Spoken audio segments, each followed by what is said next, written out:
Alaykum. Men Odil va Farangiz 519-22 guruh talabasiman. Bugun ovoz buzilish turlari va ularning qisqacha tavsifi haqida gaplashib o'tamiz. Rejalarimiz: birinchisi bu ovoz buzilishi haqida umumiy tushuncha, ikkinchisi ovoz buzilish turlari, ovoz buzilishlari, disfoniyaning asosiy turlari va ovoz buzilishlarning umumiy tushunchasi. Ovoz buzilishlariga o'zi afoniya, disfoniya kabi ovoz buzilishlarni kiritishimiz mumkin. Ovoz buzilishlar disfoniyada ovoz sifatining buzilishi, sabablar organik, funksional, psixogen, endokrin aralash sabablari oqibatida kelib chiqishi mumkin. Organik buzilish asosan o'sha ovoz buzilishlarida anatomik o'zgarish natijasida hosil bo'ladigan ovoz buzilishi hisoblanadi. Bunga turlicha o'sha poliplar, kistalar, laringit, parez va paralij kabi o'sha sabablarni keltirishimiz mumkin. Periferik va organik buzilishlarga ham bo'lamiz. O'sha organik buzilishlarni o'sha poliplardan o'sha papillomatozni misol qilib keltirishimiz mumkin. Papillomatoz o'sha virus orqali yuqadigan ovoz kasallik turi hisoblanadi. U hattoki operatsiya qilib olinganda ham o'sha qaytalanadigan o'sha ovoz buzilish turi hisoblanadi. Keyin o'sha ovoz bog'lamlari tugunchalarini organik buzilish turlariga kiritishimiz mumkin. Undan o'sha haddan tashqari zo'riqish natijasi, ovoz qo'pol, xirillagan, ko'proq o'qituvchi, qo'shiqchilarda uchraydi. Ovoz bo'limlari tugunchalari uzelok, haddan tashqari zo'riqish natijasida o'sha bog'lamlarda kichik o'sma hosil bo'ladi. Ovoz qo'pol, xirillagan bo'ladi. Keyin poliplar va kistalar o'sha boya yuqorida aytilgan poliplardan papillomatozni aytamiz. O'sha kista bu ichida suyuqlik bo'lgan bo'rtma turi hisoblanadi. O'sha ovoz notekis, qo'pol, charchoq seziladi.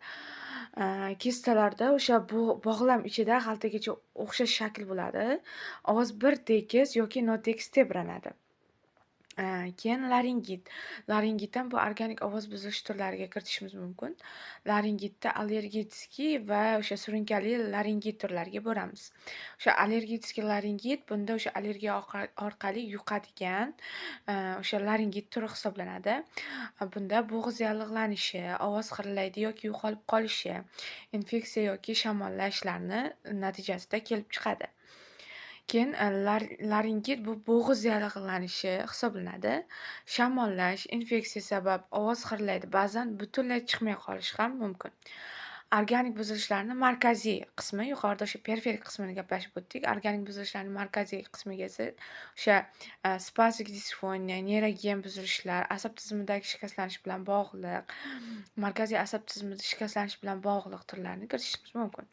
Endi spastik disfoniya haqida gaplashib o'tamiz. O'sha spastik disfoniya bu organik buzilishlar turiga kiritiladigan ovoz buzilish turi hisoblanadi. Spastik disfoniyada bog'lamlar haddan tashqari tarang, ovoz siqilgan, titroq, ko'proq nevrologik sabablar tufayli spastik disfoniyada asab tizimi buzilishi natijasida bog'lamlar haddan tashqari tarang yoki bo'sh holatda bo'ladi. Ovoz siqilgan yoki titroq holatda chiqadi. Neyrogen ovoz buzilishlarida o'sha nerv sistemasining buzilishi natijasida kelib chiqadi.